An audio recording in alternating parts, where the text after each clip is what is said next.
Time to talk some Bama football here on Mark Rogers TV. Day 6 just completed in Tuscaloosa. Nick Saban's crew back at work here in late March. We bring in Stephen M. Smith of Touchdown Alabama to help us out, specifically looking at some trench play and also that back four on defense. So, Stephen M., thanks so much for joining us. And let's start with the offensive line. It makes that fearsome running game go, and three starters are back from last season. What do you have for us on the offensive line front? Three starters are back from last season. Mark, those three guys: Cam Robinson, Rosh Pierschbaker, and of course Alphonse Taylor. The news right now, Coach Saban, this is the time of year, Mark, where he loves to put on his mad scientist hat. Coach Saban loves to experiment, and in spring ball, got a chance to talk with him during his press conference on Monday. And when he talks offensive line, it's about putting the best five guys in each position to try to create success.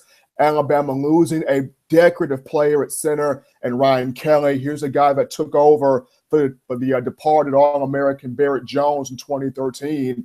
And in 3 seasons, Ryan Kelly blocked for Alabama's run game to produce 206 yards a game, 205 yards a game. And, of course, last year, just a shade under 200 yards a game. But, of course, last year guided Derrick Henry to that 2,219-yard season with 28 touchdowns and a Heisman Trophy to boot with that. But in replacement of Ryan Kelly, Saban is going to slide Rosh Pierschbaker at center. Pierschbaker, who played all 15 games at left guard last year. Pierschbaker, who spent a lot of time on that left side of Ryan Kelly, will slide in to that center position, which puts Bradley Bozeman, the 6'5", 312-pound offensive lineman at left guard in Pierschbaker's spot, former spot. Bradley Bozeman, the 4-star out of Roanoke, Alabama, Handley High School, wasn't a big name recruit, but Bradley Bozeman, a bunch of size, can really play at that left guard position. At left tackle, Alabama not pushing Cameron Robinson a lot this spring due to the fact that he is recovering from shoulder surgery. He's been doing individual drills. He's been encouraging and instructing teammates through position drills, but not going through much team drills. Coach Saban really kind of preparing him for summer camp, fall practice, and, of course, the 2016 season. But Saban did mention Cam Robinson is taking that alpha dog mentality because he's going to be the face of the offensive line next season with Ryan Kelly gone. As we flip to the right side of that offensive line, we have Alphonse Taylor returning, and then also at right tackle, it's kind of a battle at right tackle right now between Charles Baldwin, the JUCO guy from ASA Community College in Brooklyn, New York, Jonah Williams, the 5-star out of Folsom, California, the #1 offensive tackle in the country, signed to Alabama's 2016 class.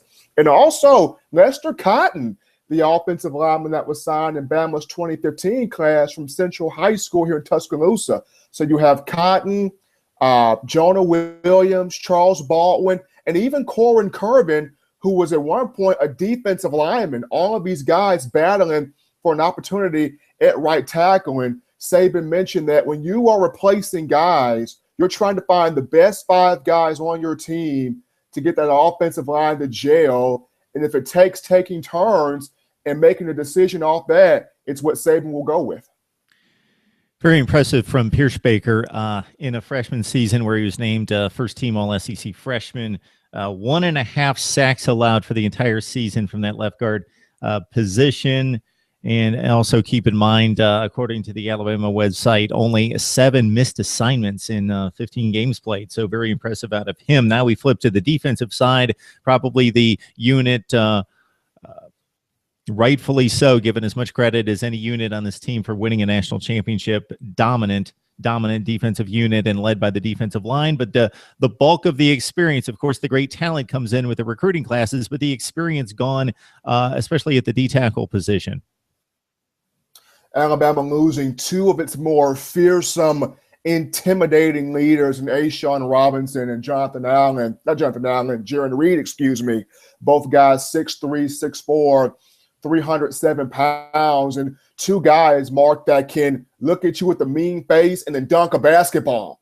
These guys can dunk at 307 and have a mean face while staring at you. Both of those two, Robinson and Reed, anchored the Alabama Player Council last year. So, in losing both guys, and along with those two, the two compliments to them, Darren Lake and DJ Petway, a lot of pressure is going to be placed on Jonathan Allen, the rising senior out of the Virginia area. Jonathan Allen at 6'3", 283 pounds, a young man that led Alabama in sacks last year with 12.5 and tackles for loss with 14.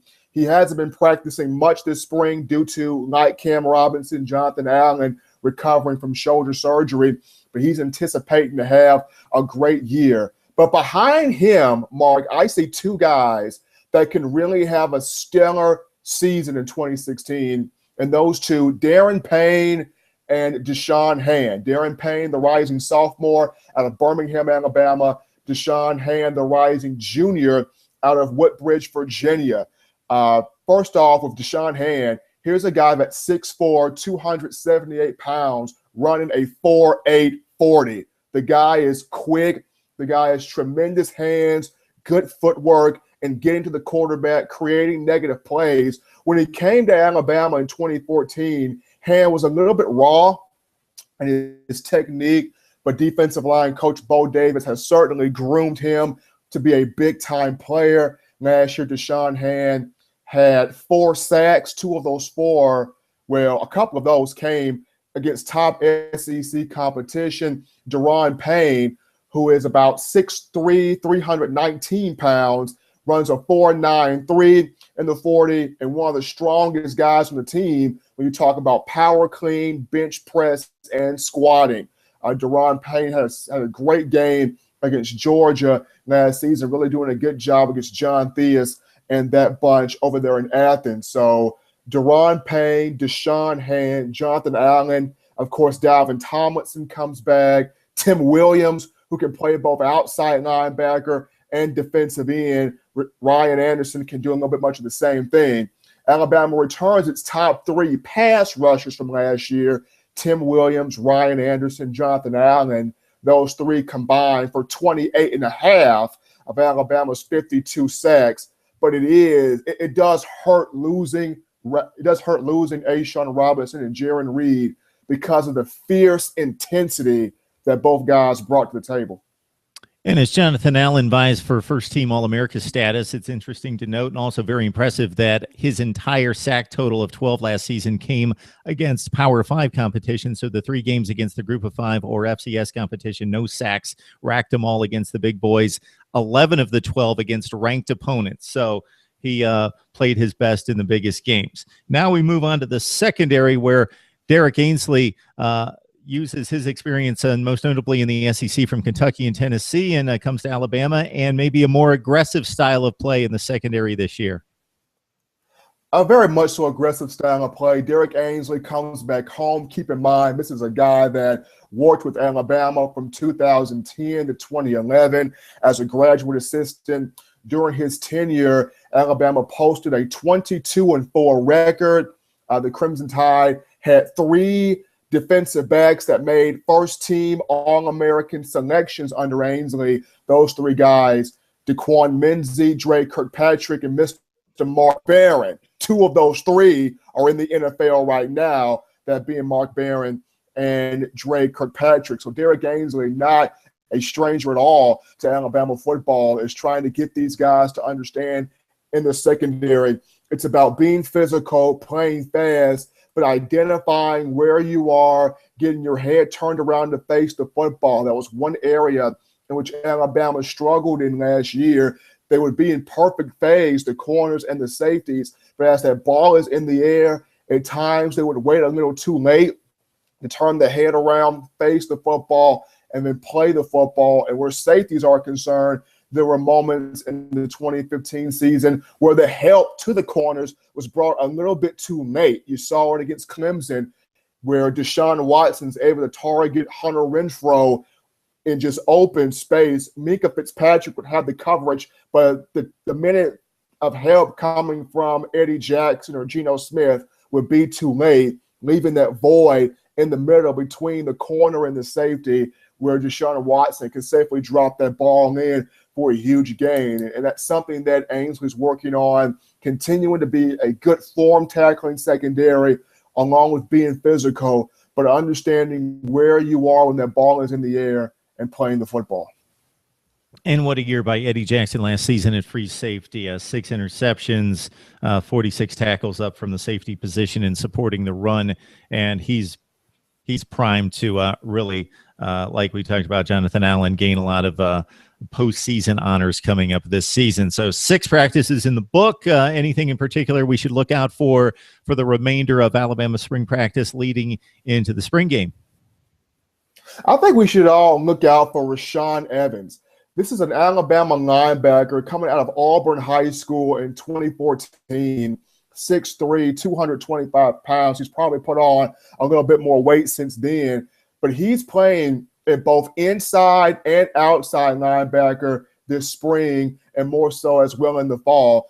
Rashad Evans looking to take over for what Dylan Lee did last year. Dylan Lee, a guy that former Alabama defensive coordinator, now Georgia head coach Kirby Smart called a man of many positions. Dylan Lee can play it outside linebacker, inside, strong side. It didn't matter where you put the man. He was going to go out there, give 100%, and play at the position.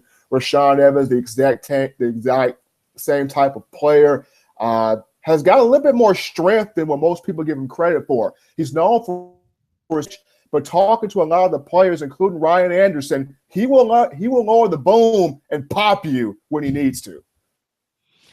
All right, Stephen M. Smith from Touchdown Alabama, analyzing Alabama football like nobody out there. Stephen M., when we need Tide Talk or a little SEC on the side, of course, we come calling to you. So we appreciate you stopping by.